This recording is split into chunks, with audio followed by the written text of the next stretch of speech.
Rubio brought up foreign policy. My question is also in the same regard. One of the most successful foreign policy initiatives, actually a legacy of President George W. Bush, has been his funding in support of PEPFAR, which is the President's Emergency Plan for AIDS Relief.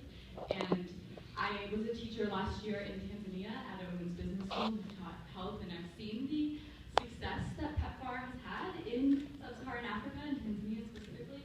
We can end AIDS in my lifetime. We can be the generation to see AIDS eradicated, and I would like you to commit, if you're a president, to be the president to end AIDS and to commit to having all 30 million on treatment by 2020, and that would just take a 7% increase on PEPFAR, which President Obama has slashed the funding of PEPFAR, and we would really like the next president to restore that funding. We hope that it's you if you're president. Well, let me tell you,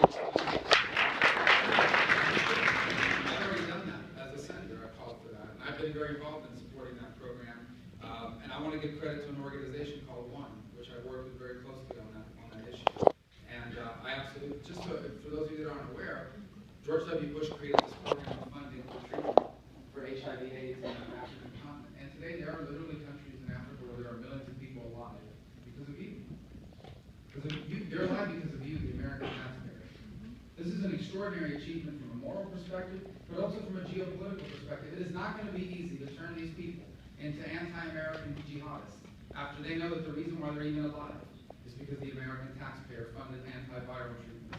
When she talks about an AIDS-free generation, she's absolutely right. We now have the medical capability of preventing the transmission of HIV from the mother to the child. And if you can prevent the transmission of HIV from the mother to the child because the viral load is so low, you have the prospects of an AIDS-free generation. That's an extraordinary achievement. Not just globally, but in this continent where HIV was killing hundreds of thousands of people in multiple countries. So I'm a big supporter of the program. It doesn't, and quite frankly, the money over the years, as we cure it, you will see it coming down rapidly. But it's that, and it's not just HIV/AIDS. We have to deal with malaria and there are other underlying consequences. Look, Africa has always been the continent of the future, which means it never has fulfilled its potential. I think it has a chance in the 21st century to fulfill its potential, and what it would mean to the world would be extraordinary. So I'm a big supporter of that. We will absolutely fully fund it.